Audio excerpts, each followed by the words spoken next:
Hello, world history. Welcome to Wednesday. I am going to need you to open your Unit 1 vocabulary and questions. If you can add your title, you're going to title it Vocabulary Question Number 4. And you're going to write today's date, Wednesday, February 10th. So again, you'll need your Unit 1 vocabulary and questions, and you're going to label it vocabulary question number 4 for Wednesday, February 10th. You're going to be answering a few questions in your Unit 1 vocabulary, so you should have it open. Okay. The focus of this video is going to be on Chinese imperialism in the continent of Africa. We are going to be exploring and thinking about Chinese imperialism in Africa all of next week. So I'm going to give you some background information that you're going to need in order to understand a few articles for next week. Okay. The essential questions you're going to be answering in your Socratic seminar, there are going to be 2 questions. The first one is Chinese imperialism in Africa more harmful or more helpful to African nations? The second question you're going to be answering is, how is Chinese imperialism in Africa similar or different to European imperialism in Africa? This first question is going to require a lot of background information that I'm going to be going over today, and you're going to be doing a few readings next week. The second question is going to connect to everything that we've learned in this unit, and you're going to be comparing and contrasting both experiences. Okay. This is going to take us back to what we started with this unit. If you remember this unit, we started learning we started the unit by learning about the Congolese selling their cobalt to Chinese corporations. We talked about the idea of capitalism and exploitation. Some of the questions that we had or thought about and that we're going to continue to think about is, how did Chinese corporations end up buying cobalt from Congolese miners? Okay, we're going to be focusing on and thinking about who is benefiting from the selling of cobalt. Okay, are the African nations benefiting? Is it harmful or is it helpful to them? What you are going to do next, I'm going to put the video or the link to this video in the Edpuzzle. Please watch the video, then come back to this Edpuzzle. So again, I'll put it in the note in the video. Once you're done with it, come back to this video. Okay. You watched in the video explored and talked about the idea of the Belt and Road Initiative. It gave you some information about why China is trying to build ports, railroads in different parts of the world. Our focus is going to be on what China is doing in Africa and in different African nations. The Belt and Road Initiative is focused on ports in parts of Africa. But for our focus, it's going to be on what or other things China is doing in Africa. Okay. Part of the main idea is that China is carrying out or planning construction projects in more than 60 countries along these routes. And our focus, again, is going to be on what's happening in Africa. And we're going to try to understand whether what China is doing, their plan, whether it's harmful or beneficial to Africa. Okay. To give you some background information, and the video talked about it, in 2013, President Xi Jinping, he announced a plan that he wanted to connect Asia, Africa, and Europe. Okay. And he wanted to do that through the Belt and Road Initiative. It was named, the Belt and Road Initiative is named after the original and ancient Silk Road. Just to go back to the map, this was the ancient Silk Road that connected countries across Asia and Europe. So he's naming it after the same Silk Road. Okay. It includes 71 countries that account for half of the world's population. Using the information that I briefly went over and that the video went over in detail, Tell me, what is the Belt and Road Initiative? If you can answer in your Unit 1 vocabulary document. Okay. One thing we are going to think about, or we're going to think about for this next section, is why would China want to spend all that money in different countries, specifically in Africa?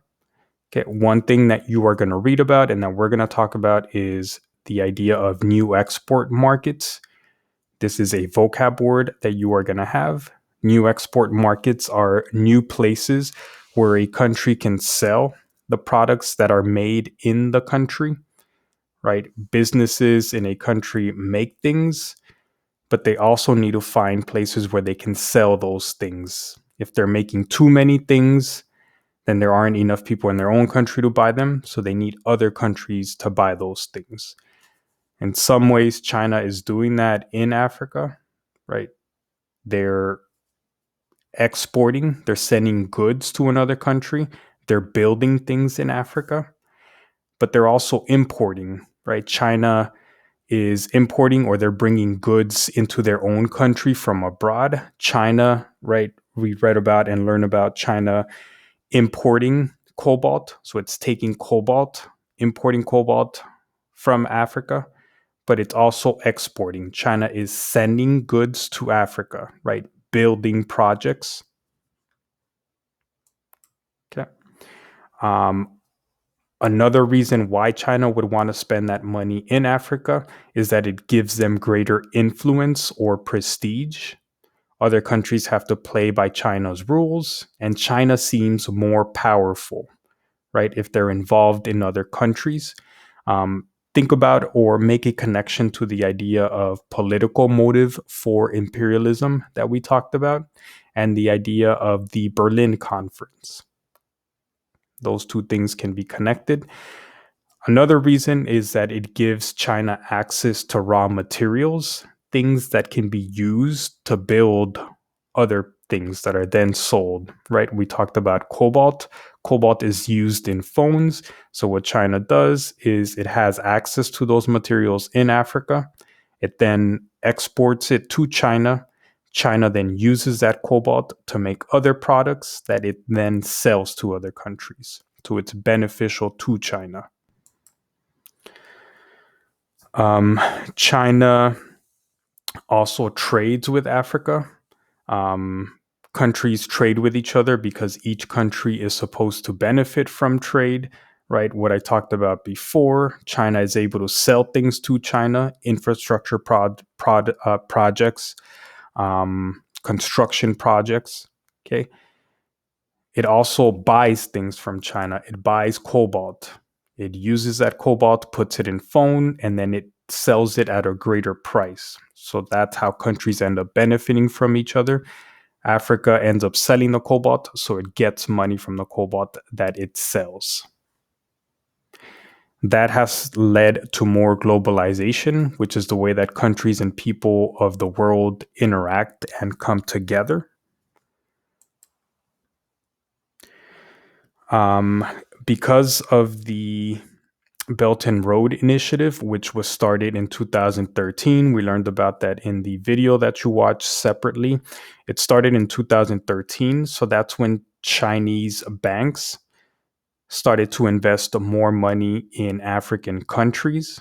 Okay, right? So you see in 2013, it increases. Okay, and it stays pretty high. There's a spike in 2016, and it stays higher than it had been in 2017. Okay. In your Unit 1 vocabulary, you're going to answer question B. Why is China interested in spending its money on African countries? I went over a few reasons. I want you to use the vocabulary word political motive. We talked about it for imperialism, or you can use new export market, that vocab word, to explain your answer. Okay. we've given you, or I've given you, the Chinese perspective. The other perspective we need to think about is the African perspective. Why would African nations take money from Chinese banks? We're going to go over a few reasons. African nations take loans from China because it allows them to improve their infrastructure. Infrastructure are buildings, roads, power supplies, things that are needed for the operation of a society or a business. In the video on the Belt and Road Initiative, it talked about ports, right? That's how countries are able to bring in things from other countries. Okay, that makes it easier for countries to make more things. These are other examples of infrastructure. It includes dams that produce electricity, high-speed trains, roads that move things and people faster. Okay, all of these are infrastructure, and they lead to more economic growth. It allows countries to make more things quicker and faster. I just talked about economic growth, but infrastructure is supposed to create that economic growth. And economic growth is an increase in the amount of things and money that is produced in a country. So countries need economic growth because it creates jobs for people and it gives people access to money. If you have access to money, right, that ends up leading to better schools, better healthcare, better food, etc. So governments are always concerned and always want to make sure that they have high economic growth. Okay. China has mainly focused on building the Belt and Road Initiative, but they've also paid for other projects in other parts of the world. Okay.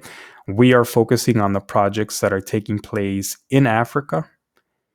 Okay. And there are projects outside of the Belt and Road Initiative. Okay. Going back to your Unit 1 vocabulary, you're going to answer question C. Why are African countries interested in taking Chinese loans? I want you to use the word infrastructure or economic growth to explain. Okay, so all this sounds nice, right? You have these two countries that have different things that they need. China has all of this extra money that they want to spend. And we went over some of the reasons why they want to be able to spend that money in Africa. And then you have Africa, right, that needs that money for economic growth and for infrastructure. So what's the catch? Is it, or what is there conflict? And that's what we're going to be talking about. Some of the issues that the video that you watched earlier pointed out is that some of the loans given out to African countries by Chinese banks have been called predatory loans. And predatory loans are unfair lending terms that benefit the country or the person that is lending the money. Okay.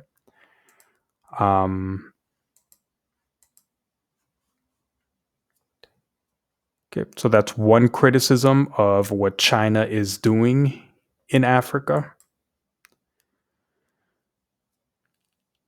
Okay, you might be wondering, or one question that we could ask is, why give someone a loan that they can't repay? What is the purpose? Why would I give someone that money if I know that they're not going to give it back to me?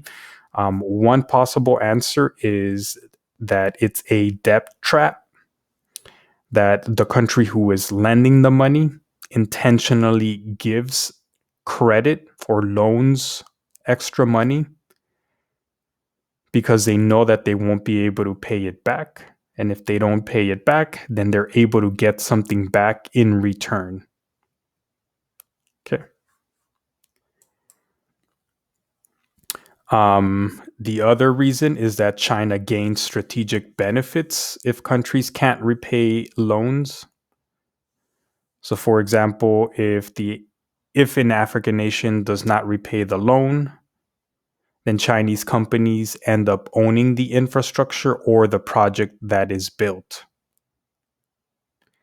China then controls that, and they're able to influence laws or policies that end up benefiting China.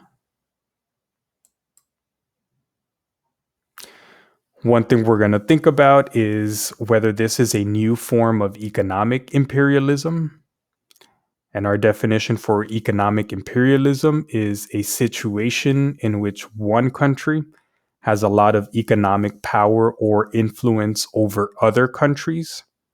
We're going to think about whether China is participating in economic imperialism. Okay, so you're going to answer 2 questions next. You're going to start with question D in your Unit 1 vocabulary. Is this economic imperialism? I want you to choose whatever vocabulary word you have in the vocab doc. You choose your own word to use in your answer. And finally, you're going to answer question E. How is China's presence in Africa similar or different from British imperialism? You're going to be comparing and contrasting, which is what you're going to be doing next week. So if you can answer question E in your Unit 1 vocabulary and choose at least one vocabulary word to use in your response.